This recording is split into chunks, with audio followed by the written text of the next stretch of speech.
Lucas 18.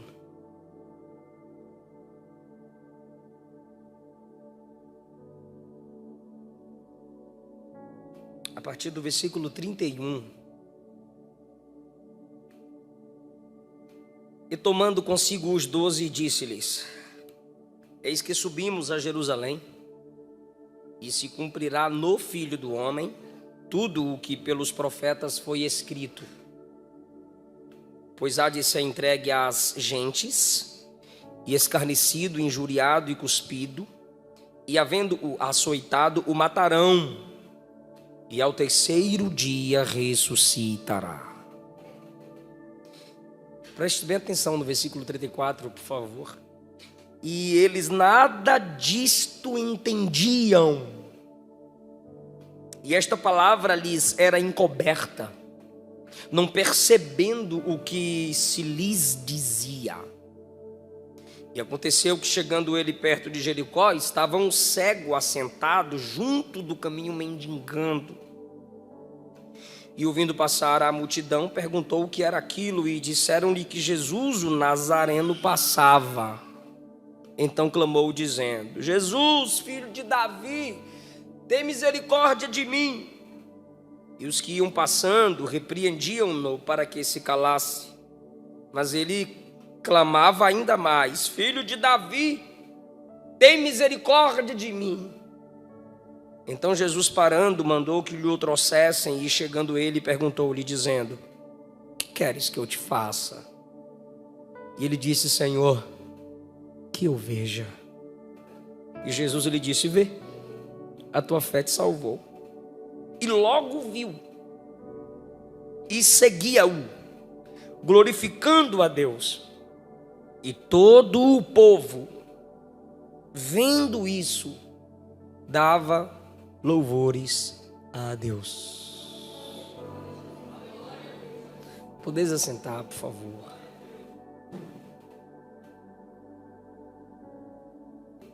Pelo louvor, minha alma se aquieta. Enquanto eu estava ali, eu dizia: Jesus, é isso mesmo. E eu faço minhas anotações, porque aprendi a não confiar na mente. Ela falha, a confiança tem que ser em Deus, mas você pode fazer sua parte. Até Deus fez esboço em Daniel capítulo 5. Deus escreveu na parede para entregar uma mensagem, e Daniel leu. E Deus deu a interpretação. A irmã Leia louvava, e ela entendeu por que viés Deus queria conduzir a igreja na adoração. E alguns de nós nos desligamos e não entendemos por que leito o rio está fluindo. Será que é só ficar em pé, levantar a mão e dizer aleluia e cantar uma bonita música? Não, irmão. Preste atenção nas ministrações daqueles que nos conduzem na adoração. Porque o pregador traz a palavra de Deus ao povo. O ministro do louvor traz as palavras do povo a Deus. Então o pregador faz descer, o ministro faz subir. E enquanto a irmã Leia ministrava, ela falou sobre a palavra de Deus que abre os nossos olhos, que abre a nossa mente. E eu estou falando aqui de olhos espirituais, os olhos da alma. Foram esses olhos que se abriram no Gênesis 3, porque Adão e Eva enxergavam pelo olhar do Espírito. A Bíblia diz, Gênesis 3, primeiro a Bíblia diz assim: ela viu o fruto que era belo, desejou. Aí a outra expressão de ver e abrir os olhos é: comendo ela do fruto, abriram-se os olhos de ambos. Como assim se abriram os olhos? Estava fechado? Se ela já tinha visto o fruto, por que agora se diz que se abriram os olhos? Porque ali houveram duas visões. A primeira visão é a visão do Espírito. Ela viu que o fruto era belo, e era belo, e a árvore era bela. Mas quando ela peca com seu marido, se abre os olhos da alma, se fecha os olhos do Espírito, ao ponto de não terem mais o mesmo contato com Deus, a mesma visão de Deus. E a Bíblia Sagrada hoje, a revelação de Deus para nós, está oculta. dos olhos de muita gente. Não conseguimos ler a Bíblia e enxergar a mensagem. Teólogos frios conseguem calcular as letras, hebraico, aramaico, grego, mas não conseguem ser tocados pela mensagem. E isso é perigoso. Mas não é só um pecado nosso, não é só uma falha nossa, é falha dos discípulos que andaram com Jesus 3 anos, estão com Jesus nos últimos dias de Jesus na terra, cumprindo o seu ministério terrenal. É Páscoa, como Jesus é o Cordeiro de Deus, ele deve subir a Jerusalém para ser preso, açoitado, morto na Páscoa, porque o Cordeiro do Antigo Testamento era oferecido na Páscoa. Então ele tem que morrer na Páscoa para ressuscitar no dia de primícias. Por quê? Porque era na festa de primícias que os sacerdotes movimentavam as ofertas no altar e as levantavam. Jesus tinha que morrer na Páscoa, porque o Cordeiro morria na Páscoa, simbolizando a morte de Cristo. E ele tinha que ressuscitar no dia que ressuscitou, no dia de primícias. Por quê? Porque naquele dia era o dia do movimento do trigo. E Jesus disse em João 12: se o grão do trigo não morrer, ele não dá frutos. Jesus tinha que se movimentar no dia de primícias. Para quê? Para que 50 dias depois fosse o dia de Pentecostes. Estava tudo calculado pelo céu. Então Jesus está com eles, sempre lhes instruiu. E agora Jesus vai dizer assim: subimos a Jerusalém, e se cumprirá no Filho do Homem tudo o que pelos profetas está escrito. Isaías profetizou que Jesus morreria como cordeiro. Zacarias profetizou que Jesus seria traspassado.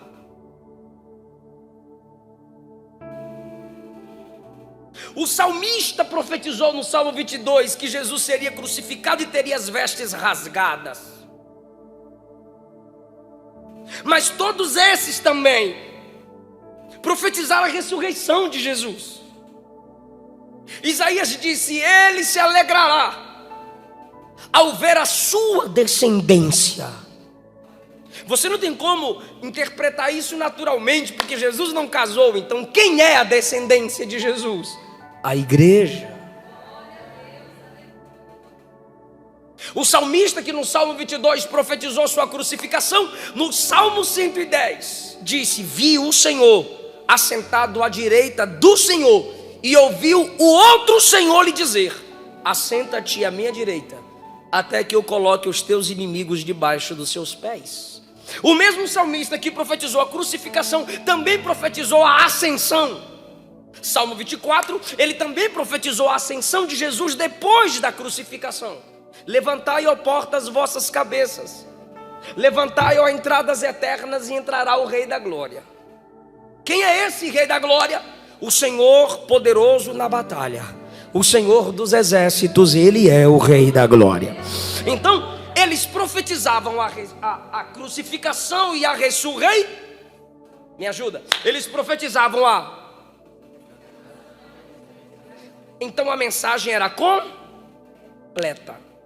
E como Jesus vai falar também de modo completo. Versículo 31. Subimos a Jerusalém, se cumprirá no Filho do Homem tudo que pelos profetas foi escrito. A expressão filho aqui está com F maiúsculo.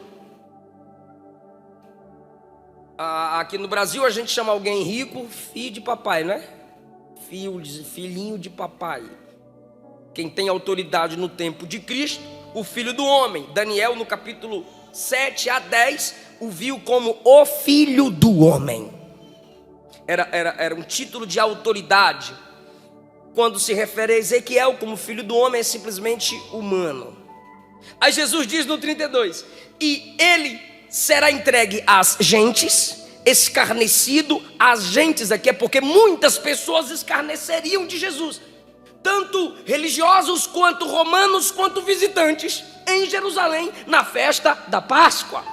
ele será entregue às gentes, escarnecido, injuriado, cuspido. Enquanto Jesus carregava o madeiro, ele era cuspido. Enquanto Jesus era interrogado pelos sacerdotes judeus, ele era cuspido. E havendo o açoitado, o matarão. Os discípulos sabem que Jesus está pregando algo horrível, doloroso. E ao terceiro dia ressuscitará. Então a mensagem foi completa. Vai ter dor, vai ter cruz, mas vai ter glória. Eu vou me levantar ao terceiro dia. Aleluia. Do jeito que os profetas profetizaram, Jesus avisou o que aconteceria. Aí nós temos a primeira cegueira, porque a gente lê Lucas 18 e só vê um cego. Qual é o nome dele? O cego de Jericó. A gente chama ele de Bartimeu, o filho de Timeu. Bar, filho. Timeu era o nome do pai. Então nem nome o cabra tinha. Era o cego, filho de um cabra que tinha nome. Então a primeira cegueira que nós temos é a cegueira dos discípulos. E eles nada disto entendiam. E esta palavra lhes, para eles, lhes era encoberta. Terceiro, e não perceberam o que Jesus dizia para eles. Pelo amor de Deus, Jesus está dizendo: eu serei escarnecido, cuspido, açoitado e assassinado, mas ao terceiro dia eu vou ressuscitar. Aos discípulos: bora, a gente está atrasado. Ou um olhou para o outro e disse: do que ele está falando? Eu não estou entendendo nada dessa palavra de Cristo. Quantos de nós lemos a Bíblia e falamos amém? Entendi, nada mais amém. Irmão, tu foi para o culto ontem? Fui. Foi uma bênção? Foi. Foi fogo? Vixe, pensa no fogo. Chega, arrepiei. Arrepiou, arrepiei. Rodou, rodei. E a palavra foi mistério.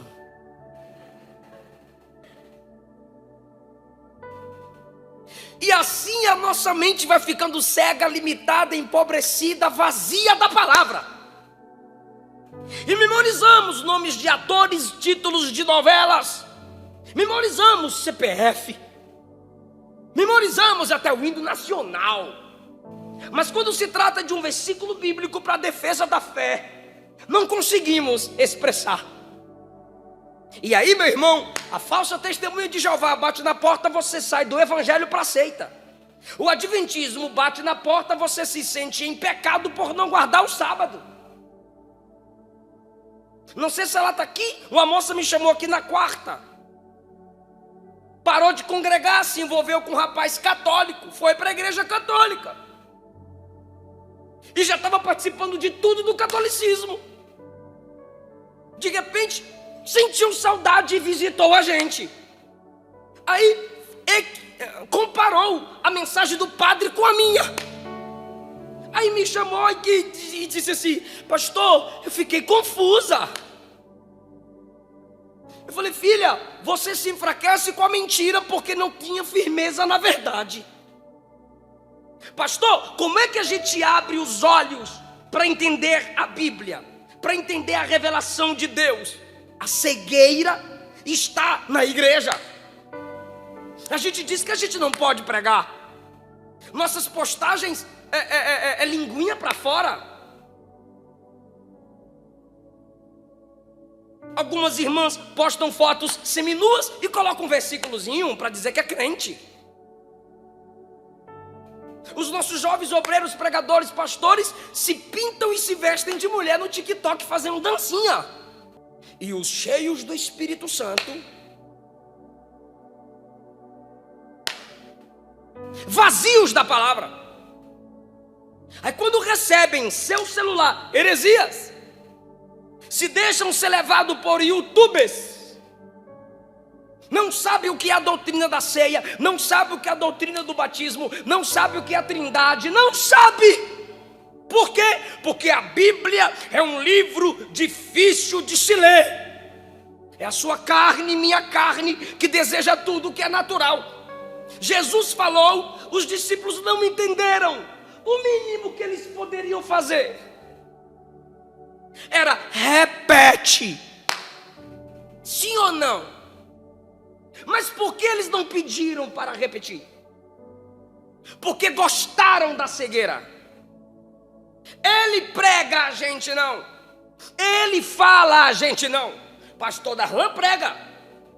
Pastor Leandro prega. Pastor Cleiton prega. Pastor Vanderly dirige. Fulano faz. E eu, aqui na minha cadeira, vou dizendo amém para tudo que me é dito.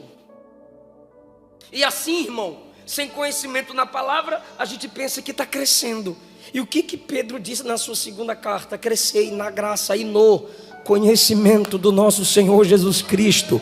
Você sabia que o bebê que nasce e não cresce vira monstro? Imagine, 40 anos tem essa pessoa, cadê a pessoa? É um monstrinho. Assim é crentes na igreja. Está aqui há 20, 30 anos. Não sabe o que é a doutrina da salvação, do pecado, do Espírito, de Cristo, da Bíblia, da missão e nem da escatologia. Por quê? Porque como os discípulos, simplesmente a mensagem é pregada. Jesus pregou, eles não entenderam, se calaram. Cegueira mental. Agora nós temos um outro cego, que é o cego de Jericó. A cegueira do mendigo. Primeiro nós temos a cegueira dos discípulos. Segundo, nós temos a cegueira do mendigo. Pensa numa dificuldade de falar essa palavra, mendigo. Eu falava mendigo. Até que eu acabei de pregar, um pastor falou: irmão, você falou demais mendigo. Não é mendigo, é mendigo. Aquilo me encucou, é mendigo. E a cegueira dele? Nós temos a cegueira e a cura dele. Porque a cegueira dos discípulos travam. É uma cegueira mental. Agora, a cegueira física tem um processo de cura, porque o cego não aceita a cegueira. Pergunta para o crente: você ama a Bíblia? Amo. Então cadê a sua? Tem 3 meses que eu não acho ela. Agora pergunta ao cego: você ama a cegueira física? Não. Então, o que ele faz? Olha só, primeiro, ele pergunta, ele é cego e mendigo, versículo 35. No 36, ele ouviu passar uma multidão e perguntou: o que está acontecendo aí? O que é isso? Que barulho é esse? Que movimento é esse? Ele pergunta. Era o mínimo que os discípulos deveriam ter feito. Jesus disse assim: eu vou ser entregue às gentes, eu vou ser escarnecido, eu vou ser cuspido, eu vou ser açoitado, eu vou ser assassinado, mas no 3º dia eu ressuscitarei. Eles poderiam dizer: todo mundo pega espada, 12 espadas agora, bora ficar ao redor do mestre, e quem vier para cima a gente mete espada no bucho, no pescoço, no zóio, ninguém vai tocar em Jesus. Ninguém fez nada. Por quê? Porque estavam cegos para a mensagem de Cristo. Versículo 34, não entendiam, era encoberta e não percebiam. Irmão, calados ouviram, calados ficaram. O cego não, calado ouviu. Jesus, que mensagem boa. Porque os rabinos, primeiro, ensinavam assentados. Segundo, enquanto andavam, caminhavam. Você vê Mateus capítulo 5 a 7, Jesus ensinando sentado. Você vê Lucas capítulo 5, Jesus ensinando sentado. Mas em Lucas 24, você vê Jesus ensinando enquanto anda no caminho de Emaús. Os rabinos ensinavam em pé, andando, e ensinavam assentados. Enquanto Jesus está subindo para Jerusalém, a multidão vai chegando de vários lugares. E as pessoas vão chegando em grupos, vai se formando a multidão. E enquanto anda, Jesus vai pregando. Enquanto anda, Jesus vai pregando. E as pessoas vão tentando se aproximar. As crianças vão tentando se aproximar. As mulheres vão tentando se aproximar. Os homens vão tentando se aproximar. E ele vai sendo empurrado. Quem sabe alguém pisou na canequinha dele. E ele pergunta: o que está acontecendo aqui? Alguém já falou esse nome Jesus aí várias vezes. Quem está passando aqui? Ele perguntou. Ele perguntou.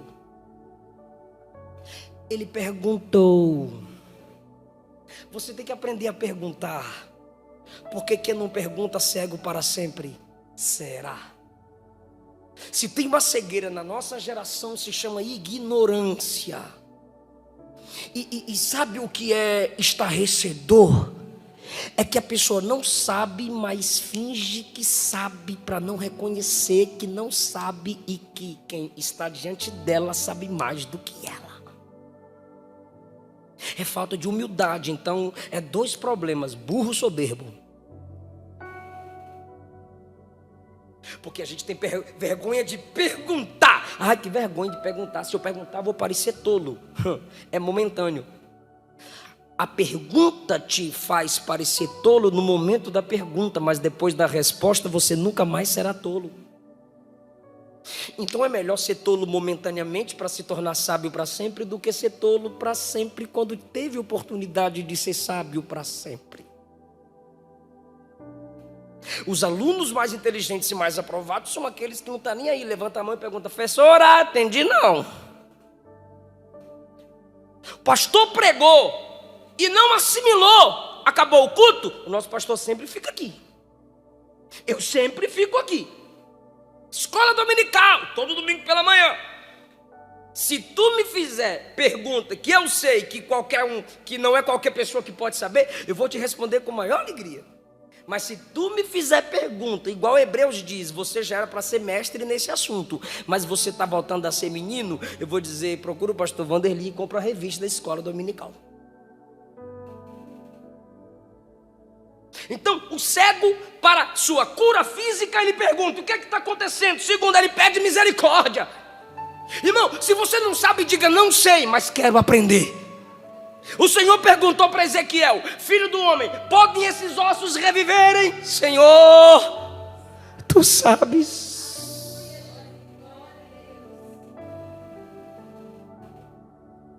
O anjo perguntou a João, no Apocalipse capítulo de número 7: sabe de onde vem essa multidão? Ele disse: sei não, tu sabes. Quando Ezequiel disse: não sei, é tu quem sabe, o Senhor disse: profetiza que você vai saber agora quem sou eu. E quando ele profetizou, todos os ossos receberam vida e tornaram a viver, se levantaram como exército. Quando João disse: eu não sei, és tu quem sabe, o anjo disse: esses aí são aqueles que preferiram morrer do que negar o nome de Jesus na terra. Se você não sabe, diga: não sei. Então, cada vez que você abre uma revista da escola dominical, cada vez que você abre a Bíblia, cada vez que você compra um livro teológico, cada vez que você ouve uma pregação, cada vez que você pega o bloco de notas e anota, cada vez que você põe o celular para gravar uma mensagem, você está dizendo: eu não sei, eu quero saber, tem misericórdia de mim. Peça misericórdia, irmão. O que é misericórdia? Misericórdia, coração, cardia. Senhor, tem misericórdia de mim. Ele está dizendo: coloque seu coração na minha miséria, me ame apesar da minha miserabilidade. Ele está dizendo: eu sou miserável, mas tu tens coração, tu amas, tu te importas comigo. Peça. Eu quero. Abre os meus olhos, Senhor. Porque tem, irmão, sabe o que está cegando muita gente? Evangelho triunfalista. Você não vai perder, você não vai cair, você não vai chorar. Vai sim, vai perder, vai cair, vai chorar. Agora é só vitória, agora é só vitória, agora é só vitória, é só vitória. A prova acabou, a luta foi embora, agora é só vitória. Aí eu termino: morre. Vai ter luta que você não vai vencer. Vai ter dívida que você não vai conseguir pagar. Ninguém mandou comprar. Era para comprar no teu nome, tu quis comprar no nome de Jesus. Limpa teu nome e deixa o nome de Jesus limpo. Vai ter relacionamento que não vai dar certo. Vai ter projeto seu que não vai dar certo. Mas pastor, a Bíblia diz que eu sou mais que vencedor. No 37 de Romanos 8, mas leia o 36. Fome. No 10, espada, perseguição, angústia. Em todas estas coisas somos mais do que vencedores por aquele que nos amou. E o que é ser mais que vencedor? Não é colecionar troféus, é não desistir apesar das percas.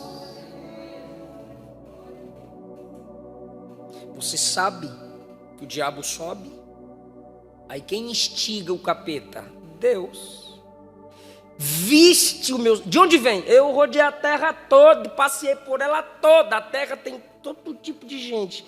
Aí Deus foca em um. Você viu o meu servo Jó? Reto, fiel, temente. Aí o capeta diz, é claro que eu sei, mas toca no que ele tem.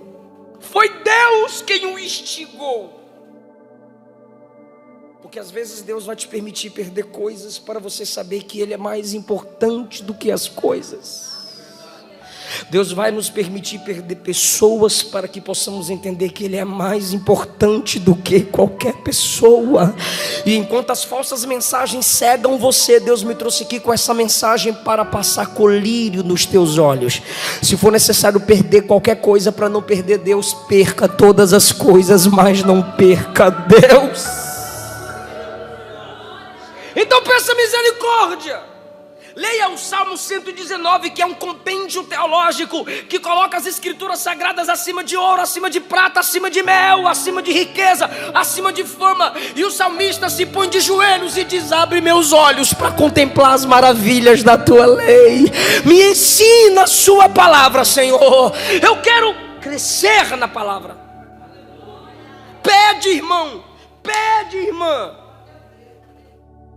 Porque o Espírito, o mesmo que inspirou as escrituras aos escritores, é o mesmo Deus, e pode abrir os seus olhos para você captar os princípios da palavra.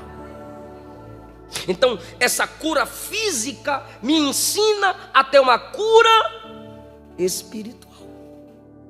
O que ele faz? Pergunta. Segundo, ele pede misericórdia. Nenhuma bênção espiritual é por quem sou eu. Não, eu não prego porque eu sou Eliseu Rodrigues. ADC não é ADC porque vocês estão aqui. Eu prego apesar de quem sou. ADC é ADC apesar de quem somos. Todos os obreiros são falhos. Todos nós somos falhos, falíveis. É a misericórdia de Deus que nos sustenta. É a misericórdia de Deus que nos preserva. Se humilhe, pó. Porque às vezes a gente se humilha e diz assim: eu sou barro, eu vim do barro. Só que a Bíblia diz que tu veio do pó.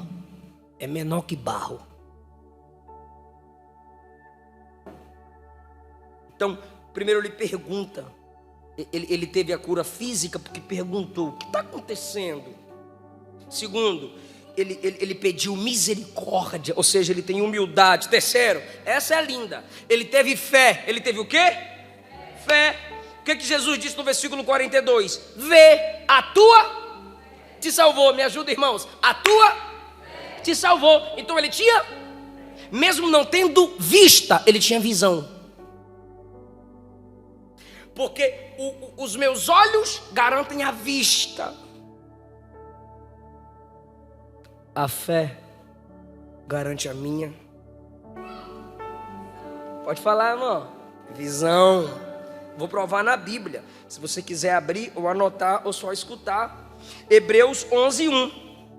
A fé é a certeza de coisas que se esperam. Eu só tenho certeza se eu vir. Não, pela Bíblia você tem certeza se tem fé. A fé é a certeza das coisas que se esperam. O que a igreja ainda espera? O toque da trombeta, e vai acontecer. O que a igreja ainda espera? Os mortos ressuscitarem, a gente subir juntos para a glória de Deus, e vai acontecer. A fé é a certeza das coisas que se esperam, a convicção de fatos que não se veem. Se não se vê, por que é a convicção? Fé. Então ele tinha fé, então ele tinha visão, apesar de não ter a vista. Versículo 3, olha o versículo 3, que volta lá para a cegueira mental dos discípulos. Hebreus 11:3. Pela fé entendemos que o universo foi formado pela palavra de Deus. O universo não foi formado pela escritura.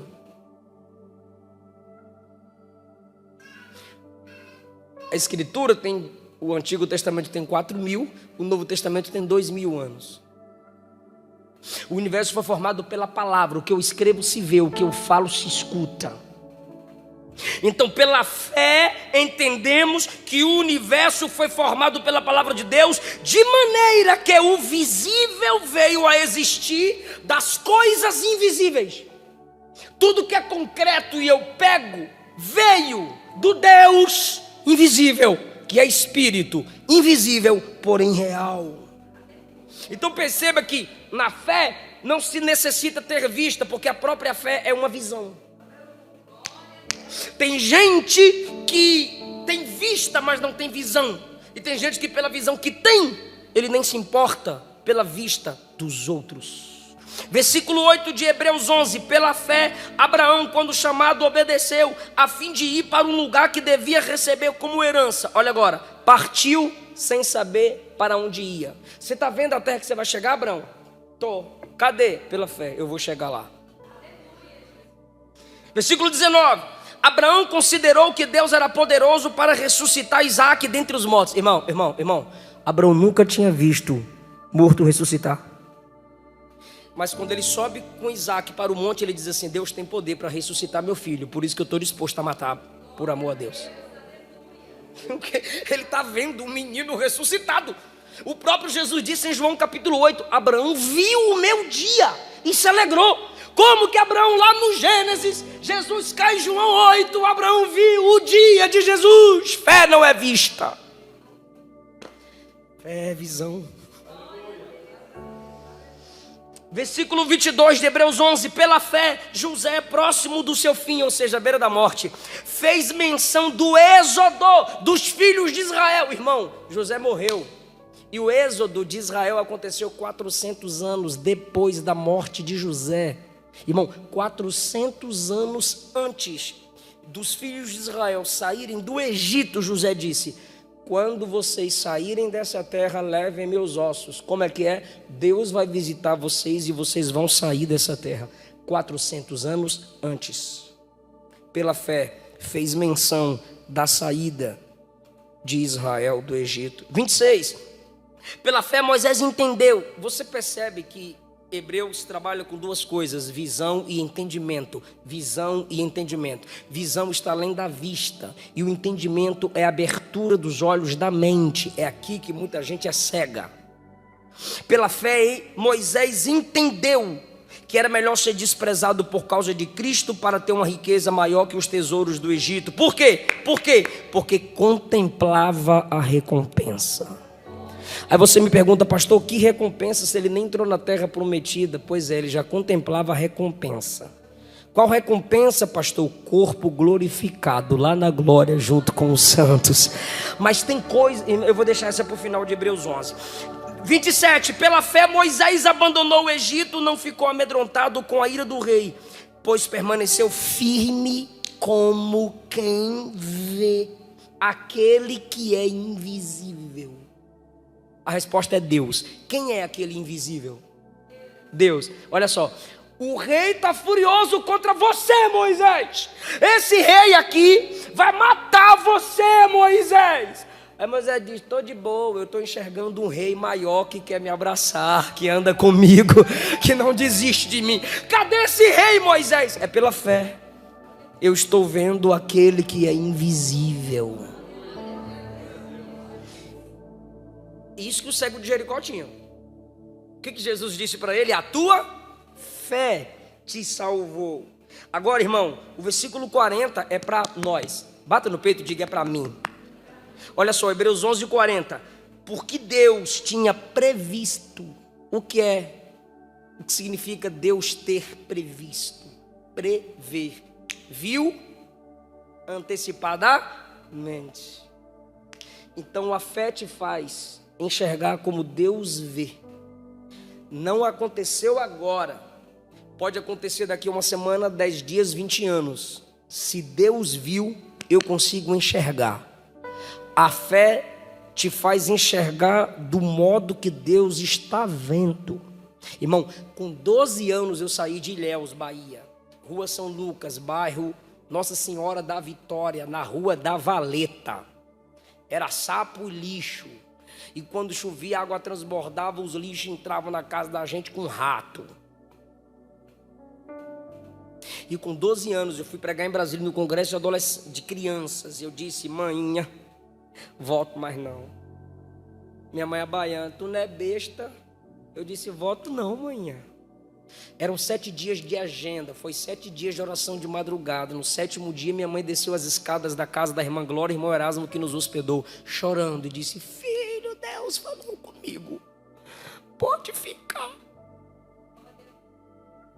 O conselho tutelar bateu na porta da minha mãe na Bahia, porque a denunciaram por ter deixado uma criança de 12 anos.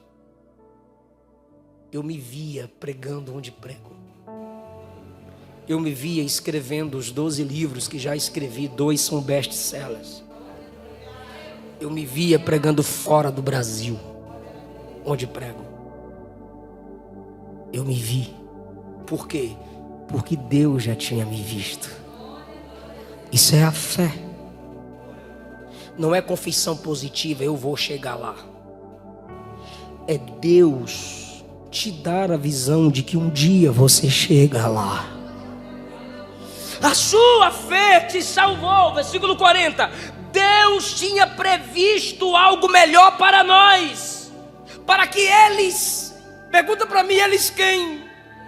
Os heróis da fé da galeria de Hebreus 11. Irmão, tu sabe quem está em Hebreus 11? Noé, Abel, Abraão, Isaac, Jacó, José, Moisés, Sara. E aí sucessivamente. E você diz: quem sou eu diante deles? Olha o versículo 40. Deus previu algo melhor para nós, para que eles, sem nós, não fossem aperfeiçoados. Sabe o que é isso? Deus está dizendo: eu já fiz muitas coisas na vida dos heróis da fé de Hebreus 11, mas tem algo perfeito, maior, que eu só vou fazer na vida deles quando a minha igreja chegar aqui no céu e ficar frente a frente com eles. Irmão, eles já viram muita coisa, mas tem algo que eles só vão ver quando a igreja chegar lá. Você precisa enxergar isso. Eu sinto Jesus aqui. Irmão, se você quer a cura mental, se você quer que Jesus abra seus olhos para você se alimentar da palavra, ter firmeza na palavra, você precisa praticar o que o cego de Jericó fez. Ele perguntou, ele pediu misericórdia e ele teve fé. Você pode erguer a mão? Diga: me dá, Senhor, essa fé que me faz enxergar o que o Senhor está enxergando.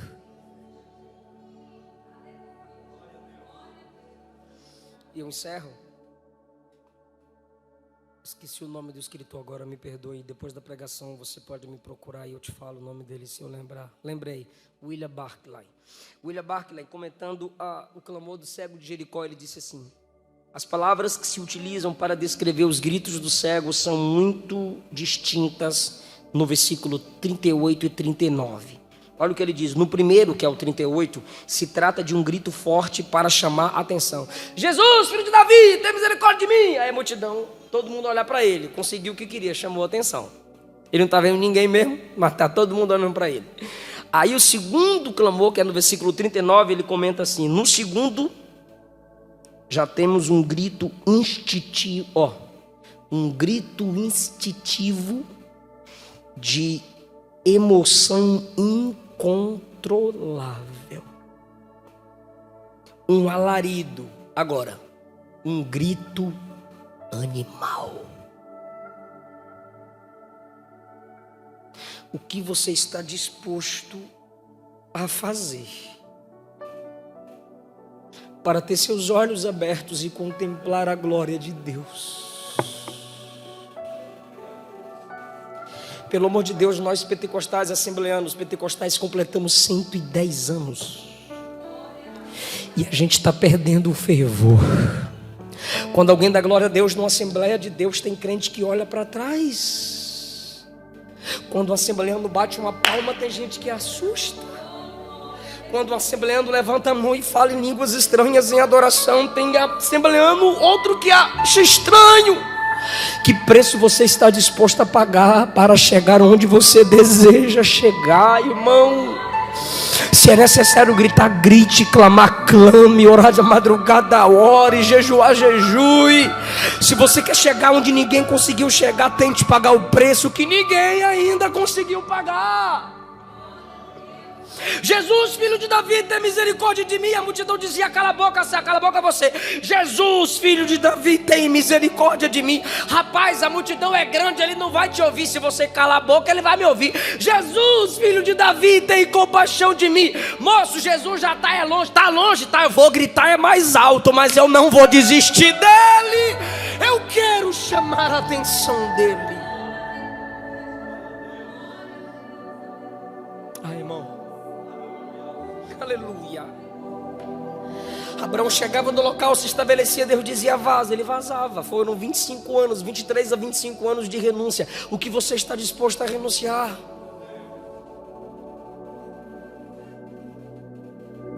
O povo de Israel do Egito tinha as piores vestes, as piores comidas. Moisés tinha as melhores vestes, as melhores comidas. Mas quando chegou no deserto, o povo que tinha as piores vestes, as piores comidas do Egito, disseram: queremos voltar ao Egito. Moisés, que tinha as melhores vestes e as melhores comidas do Egito, disse: eu quero a presença. 2 milhões de pessoas voltando, Moisés disse: sozinho, eu quero a presença. Que preço você está disposto a pagar? Wycliffe foi assassinado tentando traduzir as escrituras para que nós a tivéssemos hoje. Assassinado. E muitos de nós não estamos dispostos, de novo, a pagar o preço numa revista, a comprar uma Bíblia de estudo. Wycliffe pagou o preço com a vida. Eu tive um seminário aqui, nós tivemos um seminário aqui. Obreiros que já estudaram teologia estavam aqui. E muitos irmãos que podem crescer no conhecimento da palavra não estavam aqui. Que preço você está disposto a pagar para que você cresça no conhecimento de Deus? E nós temos a última cura da última cegueira. É a cegueira da multidão. Versículo 43. E logo o cego viu, e glorificando a Deus em alta voz. Todo o povo vendo isto, também davam louvores a Deus. Você pode repetir após mim? Diga: todo o povo vendo isto, também davam glórias a Deus. O que o povo viu? Diga: o cego curado. O que eles viram? Mas quando o cego clamou, pedindo misericórdia, o que eles falaram para o cego? Cala a boca. Se o pastor Vanderly diz assim: me cura. Se eu tivesse visão espiritual, eu diria: continua. Mas como a multidão era cega, do mesmo modo que os discípulos, a multidão dizia: cala a boca, eu não te vejo enxergando. Aí o cego diria: o pior cego é vocês, porque eu cego fisicamente estou me vendo enxergando. E vocês que conseguem me enxergar, não conseguem me enxergar enxergando. Então a pior cegueira é a de vocês. Eles estavam cegos, não conseguiam enxergar, o cego enxergando. Mas agora que o cego foi curado, quando o cego abre os olhos, porque o cego foi trazido a Jesus. Quem lembra disso? 3 pessoas. Jesus parou e disse assim: ó, trazei-o aqui. Jesus mandou trazê-lo. Lembra disso? Eu sei que você conhece a história desde a escola dominical, desde a infância. Aí trouxeram o cego a Jesus. Então ele está frente a frente com quem? Me ajuda, irmão, esse nome é lindo, perfeito, completo, maravilhoso. Ele está frente a frente com quem? Aí Jesus diz: vê, tua fé te salvou. O que acontece com os olhos dele? Se abre. Qual é a primeira pessoa que ele vê? Aleluia, aleluia. Quando ele enxerga Jesus, ele começa a glorificar a Deus. E enquanto ele glorifica, diz a Bíblia, a multidão viu isto. Isto o quê? A multidão já tinha visto ele clamar, mas não o via curado. Mas agora a multidão o viu ser curado e glorificar. E enquanto a multidão viu isto, ele curado e glorificando, aí a multidão disse: glória a Deus, aleluia. Então a multidão não é mais um grupo que cala a boca de quem clama. É o grupo que abre a boca para glorificar juntamente com aquele que clamava. Os olhos se abriram e eles disseram: esse Jesus tem poder. Esse Jesus cura. Esse Jesus restaura. Mas o que é lindo aqui é que o texto diz: enquanto o cego glorificava, a multidão viu. É por isso que eu gosto de ser pentecostal. Enquanto o cego fazia o quê? A multidão. Porque primeiro ele chamou a atenção da multidão fazendo duas coisas. Primeiro perguntando: o que está acontecendo aqui? Aí a multidão: é Jesus que está passando. É Jesus que está passando. Mas ninguém se aproximou dele para trazê-lo a Jesus. Aí ele grita: Jesus, tem misericórdia de mim, cala a boca. Aí Jesus fala e diz: vão lá e tragam ele aqui. Aleluia. Aí a mesma que mandou ele se calar, voltar e dizer: ó, eu mandei você calar a boca, mas agora o negócio mudou. Ele mandou eu te levar até ele. Quem profetizou tua derrota, Jesus vai fazer voltar para profetizar a sua vitória. Voltaram e o trouxeram a Jesus. Só que agora, quando ele glorifica, os olhos da multidão se abrem, irmão. A sua oração abre os seus olhos, mas a sua glorificação abre os olhos da multidão que não acredita em você. Porque enquanto ele glorificava, os olhos da multidão se abriram. Eles disseram: Jesus cura mesmo, é só clamar. Se a gente clamar, Jesus escuta. Glória a Deus por isso. O que a Bíblia diz? Toma posse disso. Tu me invocarás, eu te livrarei, e tu me glorificarás. Clama a mim e responder-te-ei, e anunciar-te-ei coisas grandes e firmes que você ainda não sabe. Isaías 65, 24. E acontecerá que antes que clamem, eu estarei respondendo, diz o Senhor. Levanta a mão e toma posse disso, irmão. Glória a Deus.